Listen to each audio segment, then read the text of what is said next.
Omega just released the Speedmaster 38. Again. This is actually the 4th generation of the miniaturized Speedmaster. Omega itself explicitly says the new collection has been brought even closer to the Moonwatch through round counters, dot over 90 bezel, and the details on the Moonwatch-style bracelet. So Omega has spent almost 40 years repeatedly discovering that some people would like a smaller automatic Speedmaster. And somehow, after all that, I still don't think Omega knows exactly who this is for. Let's figure it out. Wow. So first of all, let's see what is being replaced here. This is the previous version of the Speedmaster 38. You see that there are these oval subdials that kind of make it look like you put it into paint and then smushed it. Something just kind of feels wrong with it. The new one, the ovals are now circles. The bezel has a more traditional Moonwatch styling to it, and this dot over 90 thing. And if you don't know what this is, basically the original Moonwatches had a dot over the 90 number on the tachymeter bezel, and then it became dot next to 90, and people wanted the dot over 90 back. The new bracelet is more Moonwatch-like. The dial text is cleaned up. It does look a lot better. And the black model loses the date and gets the new 3332. The 6 other models retain the 3330 and the date. The case is 38 millimeters and 15 millimeters high, which is huge. Omega explicitly says it has brought the collection even closer to the aesthetic codes of the Moonwatch. Now, let me concede. I actually think the black one looks pretty darn good. The problem is that almost everything Omega changes is aesthetic. The stuff that made the Speedy 38 awkward is still there. They didn't really fix the core problems. So why did Omega do this? I strongly believe it is because they did a lot of market research and compiled a bunch of data, and they wanted to make one watch that would hit as many of those data points as possible, while risking the smallest amount of capital that they possibly could. And now this sounds obvious, but this isn't how businesses are really supposed to operate if they want to continue to be a market leader. They're being quite rational here, right? There's a lot of data that shows that smaller watches have become more fashionable. The old Speedmaster Reduced has developed a true cult following. People love it, and it's starting to sell a lot on the secondary market. And Omega doesn't make any money when a Speedmaster changes hands for the 5th time. The Moonwatch itself has the strongest individual piece of heritage Omega owns. And the familiarity is powerful. If you already love the Moonwatch, Omega doesn't have to explain this watch to you. It's just a little Moonwatch, and that's valuable to them. And this is all fine, but what's rational marketing is not necessarily interesting watchmaking. And there's an immediate problem here. If you're a male enthusiast who loves the Moonwatch, but you want something smaller, all of these decisions make sense. But that is very clearly not the person Omega is trying to sell this watch to. Look at the rest of the collection. Mother of pearl, diamonds, sedna gold, two-tone, ice blue, polished jewelry finishes. This has a very feminized feeling to it. And that's not to say that only women can wear this watch, but it's clear who this was targeted towards. It was very jewelry coded and jewelry oriented, which means this new 38 is trying to do 2 things at once. It wants to be a smaller Moonwatch for the guy who thinks 42 millimeters is too much, and it also wants to retain Omega's more feminine jewelry oriented Speedmaster platform. And those are obviously the same customer. Now, disclaimer here, anybody can wear any watch they want. I do not care. I'm talking specifically about product design and orientation and catering. I think that unisex is a lazy substitute for actually deciding who you are designing something for. A simple 3-watch hand can scale across customers very gracefully. A chronograph is much harder. You have 3 subdials, you have pushers, you have tachymeter, you have thick movement, a ton of visual density. Historical associations with racing, aviation, time, space travel. It's a very specific object. And Omega says, okay, make it 38 millimeters, keep it 15 millimeters thick, make a black one and a one covered in diamonds, and everyone is covered. That is not segmentation. That's just multiplying your SKUs. And this is the real crux of it. The Speedmaster isn't a design. The value of it entirely comes from a story. The Moon, Apollo, NASA, Buzz Aldrin, mechanical chronograph. Omega's decision was make it more moony, but if the person buying the diamond mother of pearl Speedmaster does not particularly care what Aldrin wore on the moon, making her watch more like this does not add value.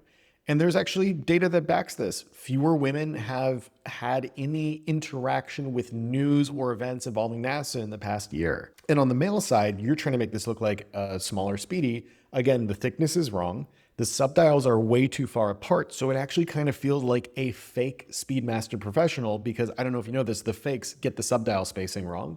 And the whole thing just kind of feels busy. and cramped. And most importantly, it's an automatic instead of a manual wind. We all know the speedy professional has a manual wind movement. Manually winding the watch has a very ritualistic, intimate type of feeling. It connects you to the watch. It's part of the history. And for a Speedmaster nerd, winding the watch is part of owning the watch. This poor YouTuber is suffering from not having a British, Scottish, or South African accent. And for only $0 a month, just by pressing that subscribe button, you can sponsor him and make sure that he can make more of this content. Thank you so much. So why is it like this? Why are the subdials so far apart? It's actually because of the movement. Omega is essentially reusing a movement. They're using the 3330, which comes from Swatch Group's Longines L688 architecture, which evolved from the Valjoux 7753 family. It's a perfectly good movement. It's automatic, it's an integrated chronograph, it's column wheel, coaxial escapement, silicone hairspring, COSC, fine. But it was not designed from scratch around the proportions of a 38mm Moonwatch. And because of that, that dictates where the subdials sit, and they sit very far apart. That's actually the reason that there were ovals on the subdials of the previous Speedy 38. It was to hide that spacing. So you can't just tell a graphic designer, hey, I want these circles to be closer together. You have to redesign a whole movement from scratch for them. And this is where I start getting really annoyed, because Omega isn't a Kickstarter micro brand. This is Omega. They have enormous engineering resources. They have decades of chronograph development. They manufacture movements. They have one of the most famous chronographs ever made, maybe the most famous chronograph ever made. And this watch starts at $6,500.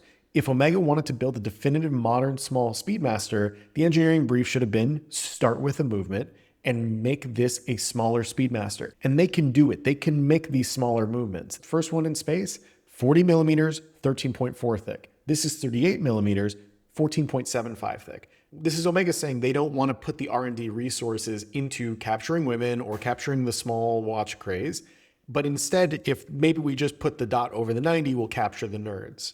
So a lot of watch companies have been saying that the watch industry isn't catering towards women enough. I actually agree. I think that women are underserved in the current watch market, but just putting diamonds on it does not mean it's serving the women's watch market if you're making something that is proportionally not a preference for many or most women to wear. Look at how Rolex and Cartier handle this. They understand the gender problem. They make Oyster Perpetuals across multiple sizes. They still make a Lady Datejust. Cartier does the same thing a little bit differently. The Cartier tank comes in different sizes, and technically they're all unisex, but there's clearly sizes that are catered specifically towards women. Sure, a woman can wear the large tank, but that's going to be the minority of the ones that are buying them. Look at this new Panther and the mini tank. These are tiny watches, very tiny, and they are inescapably feminine. Cartier is not embarrassed to make a feminine watch. They're not sitting around and asking, what's the one magic size that will let us sell one watch to everyone? They accept that different customers may want different products, and they understand that they're going to have to carry a few more lines or a few more variations in order to be able to serve that. Overall, I think this watch will do fine. It'll sell fine, but really just the black one. This isn't a watch nobody's going to hate. It's inoffensive, but it just feels like such a big missed opportunity. I actually like the old Speedmaster Reduced more. It was flawed. The crown and the pushers were weird. For people who don't know, it had a modular movement. So they basically kind of stuck two movements together, and it was odd. And you had this thing where like the pushers weren't aligned with the crown. I think the biggest flaw in those old movements was because it was a modular movement, servicing it was intensely expensive.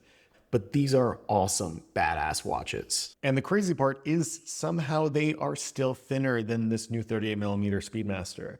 So Omega clearly can do this even with modular Frankenstein kind of movements. At the end of the day, this isn't some sort of Omega revived an old watch. It's more like they engineered themselves in a circle and undoing a mistake, and I do think those oval subdials were a mistake. They definitely get credit for it from me, but also they haven't made any progress in 40 years. And I think that's something that plagues the corporate world in general and definitely plagues the watch industry, where you have people taking the smallest risks and making these smallest incremental improvements. And that just kind of feels like a bummer. And it makes me not so excited about the future of watches, at least with the current big name brands. So should you buy this watch? If you like it, buy it. It's $6,000 if you have $6,000 burning a hole in your pocket. It's not necessarily a bad deal, but make sure you go in and try it on first. This is a thick watch. And if it works for you, buy it, smile, and forget about what I said. Thanks so much. Adios.